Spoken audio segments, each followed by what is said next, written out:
Believe me or not, but most pool players lose matches because of the shot that comes right after you slightly lose position. The shot that actually is not impossible, but it is just awkward enough that your confidence disappears. My name is Adam, and in today's video I am going to show you 10 shots that will save you from losing matches. The exact shots every amateur and intermediate player should know to stop giving away easy racks. The first situation is a perfect example of a shot that most amateurs and even more experienced players have trouble handling. We face this straight shot on the 8 ball, and because the 9 ball is located on the foot spot, we have to draw the cue ball back slightly, just about 10 inches. The distance between the cue ball and the 8 ball is not large, but not short either, and honestly, most players trying to draw the cue ball back will often end up with a stop shot or draw only a tiny bit, resulting in a difficult cut shot on the 9 ball. And sometimes, which is also very common, many players will overdraw the cue ball, landing in the center area of the table, which is also not the position we wanted. In this case, distance play a key role, because to get perfect shape on the 9 ball, we need a perfectly timed amount of backspin. This will cause many players to hit the cue ball too high and land too short, while another group will simply hit it too low, causing them to draw the cue ball too much. However, the critical aspect of this shot is definitely the right speed selection.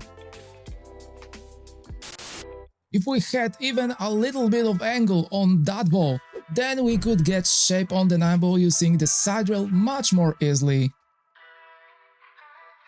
And obviously a shorter distance between the balls would make a big difference, because it would be much easier to control that shot. This is definitely a shot we should practice, as it happens quite often on the last balls, and can significantly affect whether we ultimately finish the remaining layout.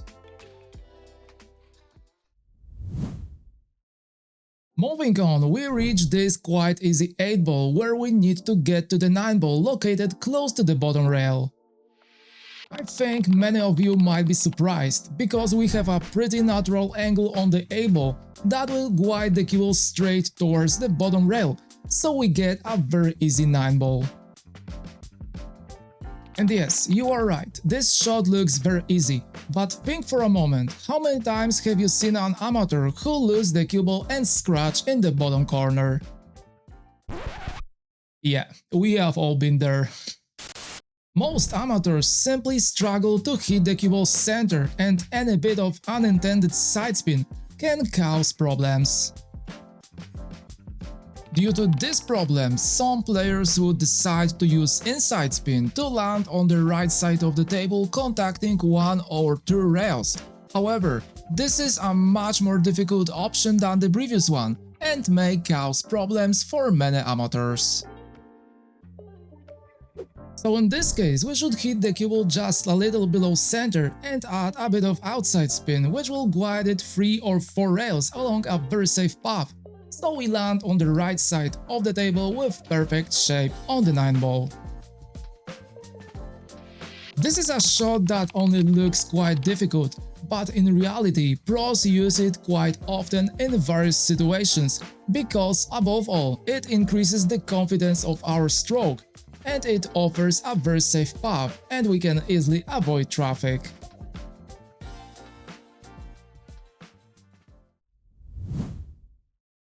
The next situation is perfect proof that very often less means more. Almost no angle on the 8 ball, and the need to move the cue ball to the other side of the table where the 9 ball is. It is obvious that to get shape on the 9 ball we need to use a lot of topspin, but this is where a very common mistake comes in, because many players try to create an angle where there is none, which in most cases ends very badly. Another group of players pocket the 8-ball, but the cue ball dies as if it had no spin at all. And this is obviously due to poor stroke quality and the fact that they subconsciously hit the cue ball much lower than they aimed for, which results in losing position. These are the most common mistakes many amateurs make, and actually you don't need that much speed to transfer the cue ball to the other side of the table. All we have to do is hit it high with just a tiny bit of right spin, which guides the cue ball to rails. However, the key is to use a soft and relaxed stroke, pushing the cue ball with deep follow-through. In reality, I use much less power than before, but the cue ball has much more speed, which results in perfect shape on the 9-ball. This one is going to be very interesting, and I'm pretty sure many players struggle to play this shot correctly. We are on the 7-ball and our goal is getting shape on the 8-ball. The biggest problem in this situation makes the 9-ball, which blocks access to this corner pocket for the 8-ball, and the rather uncomfortable angle on the 7-ball, which automatically guides the cue ball to the right. I don't think it will come as a big surprise if I say that most experienced players will hit the cue ball with top inside spin to stay on the right side of the table using only the bottom rail. And yes, this shot is absolutely promising, but I am almost sure that many amateurs will have trouble dealing with this type of shot. Looking at this attempt, you might be a little surprised, because to get shape on the 8-ball, all you need to do is play a stop shot. And yes, you heard me, this is the right answer. However, playing a stop shot in this situation comes with a big problem. As I said before, the angle of that shot naturally brings the cue ball towards the center area of the table, and so many players will simply hit too hard and lose position on the 8-ball. The key is to hit the cue ball very low with enough speed to move it just a tiny bit to the right after contacting the 7-ball. This shot requires a smooth stroke, and this is a very common problem for many players who simply hit the cue ball too high and too hard, which significantly affects its final position on the table.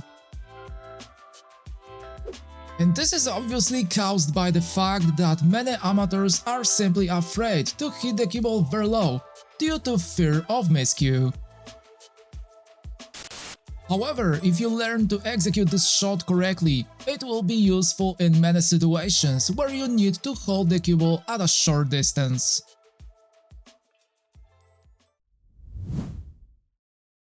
This one right here is another beauty, and I'm practically sure you failed that shot multiple times. This is a shot where we are forced to use side spin, and our goal is getting shape on the 9-ball, contacting two rails.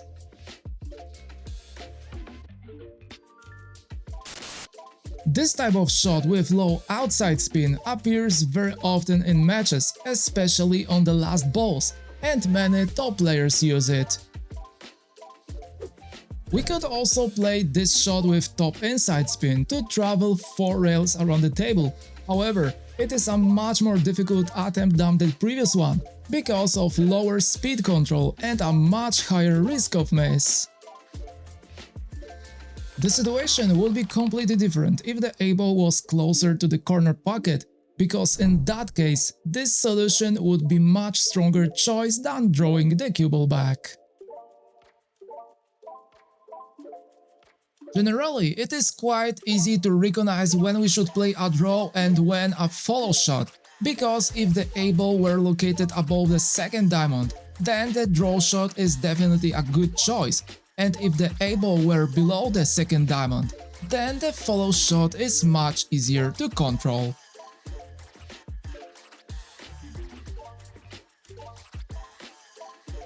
As As you may have noticed, there is a bit of space between the elbow and the rail, but this shot becomes very challenging if the elbow is frozen to the rail.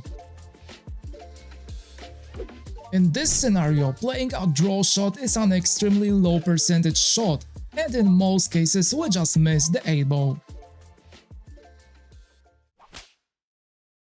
In this particular case, a much better solution is to use top inside spin.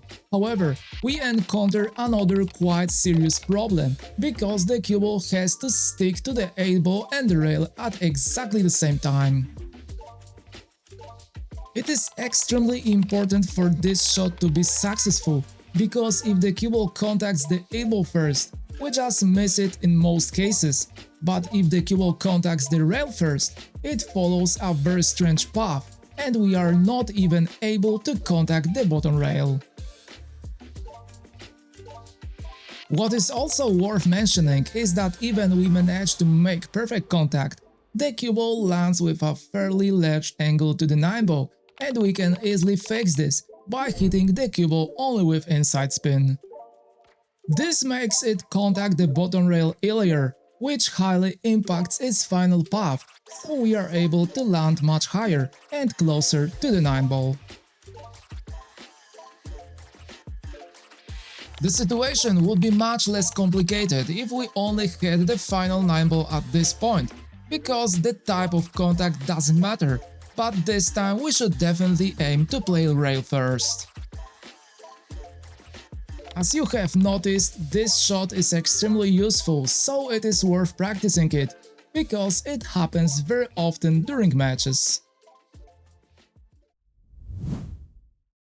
The next example shows perhaps one of the most frustrating shots we can encounter. We land perfectly straight on the 8-ball and we must come back to the 9-ball, which is close to the top rail, and it is obvious that we need to play a deep draw shot, but the key is to add side spin, which will add speed upon contact with the rail and direct the cue ball up the table. On this shot we are forced to use a little more power, and this causes many amateurs to miscue or simply use too little or even the wrong spin, which will result in losing position.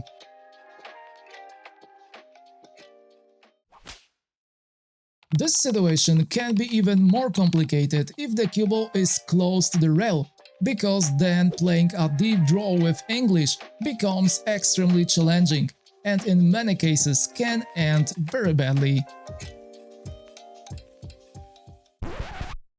The key to this shot is confident and smooth stroke. We definitely need to push the cue forward without any hesitation, because only this will allow us to execute this shot effectively. And this is another example of a shot that is worth practicing, because it occurs in many situations and can be really helpful in getting shape on the next ball.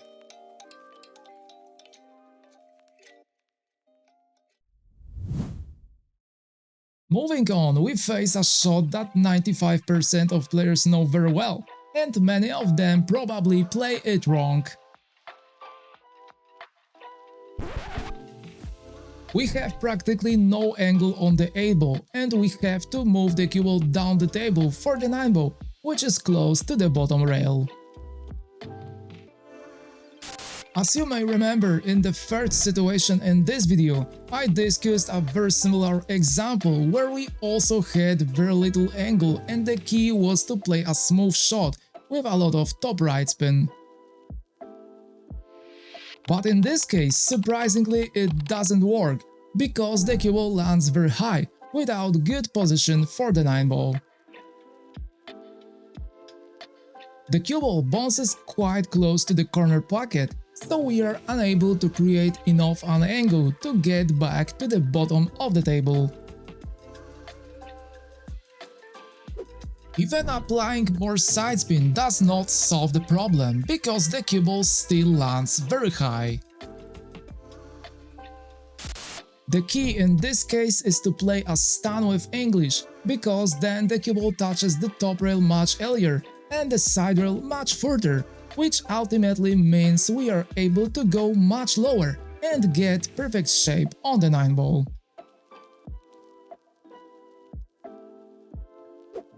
If we had just a little more angle, then a shot with top right spin would be completely sufficient, so it is worth learning to distinguish these situations to know exactly when we should use a stun and when not.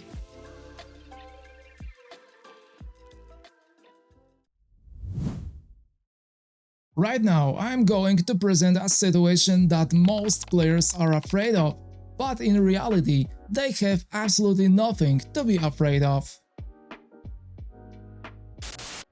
We face quite a long 8 ball and we need to get to the 9 ball, which is close to the bottom rail.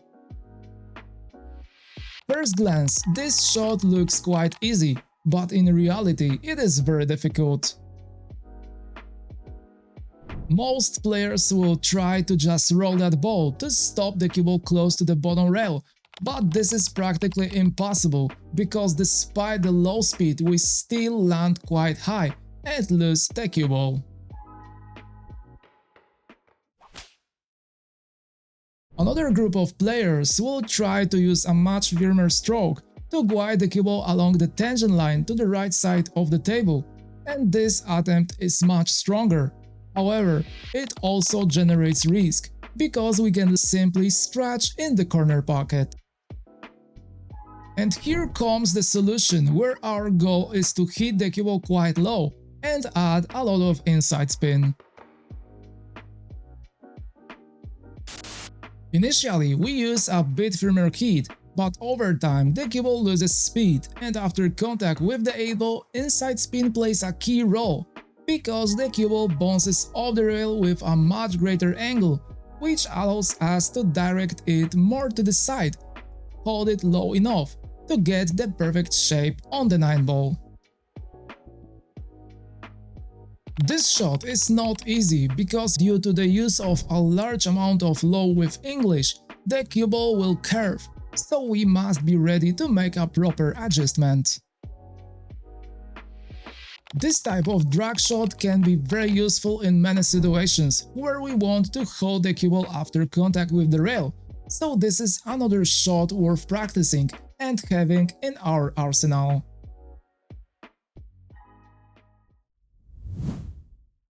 Okay, but now ask yourself, how many times have you left yourself with exactly that long straight shot, where your goal was to get shape on the 9 ball, which is located right here? At first glance, this shot doesn't look that scary, and I'm almost certain most will try to just roll that ball. And yes, very often you can succeed with this shot, but imagine that the pressure is enormous and the fate of the match depends on this shot. And yes, we all know it pretty well, right? Forget slow rolling. Instead, you need to hit the cue ball very low and execute a drag shot. This means that in the first step the cue ball rotates with backward rotation, which it begins to lose, and just before contact with the object ball, it is already spinning with forward rotation, so after contact with the object ball it actually goes forward, allowing us to get perfect shape on the 9 ball. However, this is a two-way situation, because we can also use the last 10th shot in this episode, called stun run through. We are hitting the cue ball just a tiny bit above its center using very high speed. Despite the applied high speed, the cue ball after contacting the 8 ball moves only slightly forward because of the very low amount of topspin. Two completely different shots, but practically the same result. However, it is much more important to distinguish between when to use stun and when to use drag. In this situation, where we face quite a long distance between the balls, a drag shot will be a much better solution, But if the distance between the balls is much shorter, then using a stun run through will be more effective. If you start adding all of these shots to your game, something very interesting begins to happen.